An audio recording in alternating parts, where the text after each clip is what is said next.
କାଙ୍ଗାଳ ବନେଇଦେବ ଏଇ 4ଟି ଗଛ। ଘରେ ଲଗେଇଲେ ଭାଙ୍ଗିଯିବ ଆପଣଙ୍କ ସୁନାର ସଂସାର। ଚଙ୍କା ପାଇଁ ବାରଦ୍ୱାରେ ହାତ ପତେଇବେ ଲୋକେ।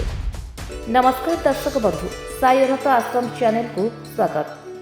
ହେଲେ ଅନେକ ଥର ଜାଣିଶୁଣି କିମ୍ବା ଅଜାଣତରେ କିଛି ଲୋକେ ନିଜ ଘରର ପ୍ରାଙ୍ଗଣରେ ଏପରି ଗଛ ଏବଂ ଉଦ୍ଭିଦ ଲଗାଇଥାନ୍ତି ଯାହା ସେମାନଙ୍କ ସହିତ ଦୁର୍ଭାଗ୍ୟ ଆଣିଥାଏ।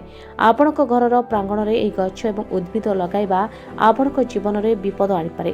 ବାସ୍ତୁଶାସ୍ତ୍ରରେ କେତେକ ଗଛ ଏବଂ ଉଦ୍ଭିଦ ଖରାପ ବୋଲି ବିବେଚନା କରାଯାଏ। ଏମିତି ଗଛ ଅଛି ଯଦି ଘରର ପ୍ରାଙ୍ଗଣ କିମ୍ବା ବଗିଚାରେ ଲଗାଯାଏ ତାହା ଜୀବନ ଉପରେ ବହୁତ ଖରାପ ପ୍ରଭାବ ପକାଇଥାଏ। ବାସ୍ତୁଶାସ୍ତ୍ରୀଙ୍କ ଅନୁଯାୟୀ ଏହି ଗଛଗୁଡ଼ିକ ହେତୁ ପ୍ରଗତି, ବୃତ୍ତି, ଚାକିରି ଏବଂ ବ୍ୟବସାୟ ଉପରେ ବହୁତ ଖରାପ ପ୍ରଭାବ ପକାଇଥାଏ।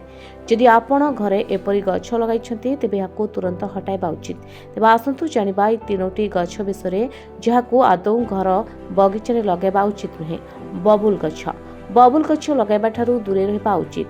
ବାସ୍ତୁଶାସ୍ତ୍ର କହିବା ଅନୁସାରେ ଏହି ଗଛ ଘରେ ବିବାଦ ସୃଷ୍ଟି କରିଥାଏ।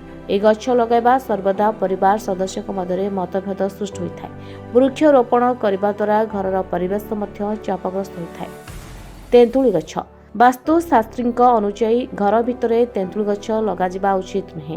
ତେନ୍ତୁଳି ଅନେକ ଖାଦ୍ୟ ଜିନିଷରେ ବ୍ୟବହାର କରାଯାଏ, କିନ୍ତୁ ବାସ୍ତବରେ ଏହି ଗଛ ଘର ପାଇଁ ବିପଦ ଆଣେ ବୋଲି ବିବେଚନା କରାଯାଏ। କୁହାଯାଏ ତେନ୍ତୁଳି ଗଛ ଲଗାଇବା ଦ୍ୱାରା ଘର ଭିତରେ ନକାରାତ୍ମକତା ପ୍ରଭାବ ବ୍ୟାପିଥାଏ ଏବଂ ଲୋକଙ୍କୁ ଅନେକ ସମସ୍ୟାର ସମ୍ମୁଖୀନ ହେବାକୁ ପଡ଼ିଥାଏ। କପା ଗଛ।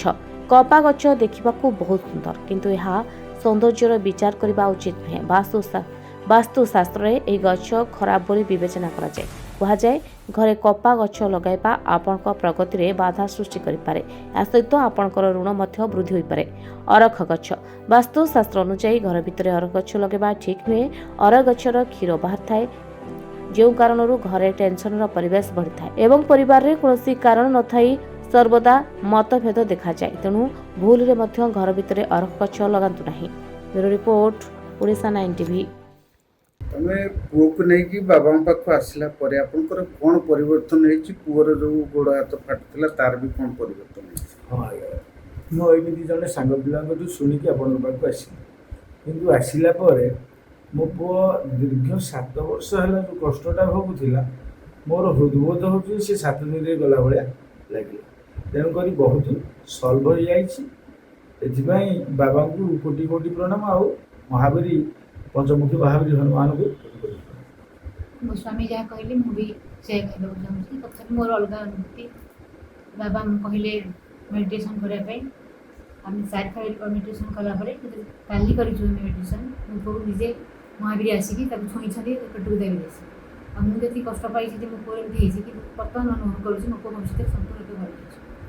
ଆଚ୍ଛା, ପୁଅ ଏଠିକି ଆସିଲା ପରେ ମୋର ଯେତିକି କଷ୍ଟ ଥିଲା, ମୁଁ ଆଗରୁ ଜମା ଚାଲି ପାରୁନଥିଲି। ଏଠି ଯେତିକି ସପ୍ତାହ ଭିତରେ ଆସିଲିଣି, ମୋତେ ଏତେ ଭଲ ଲାଗୁଛି।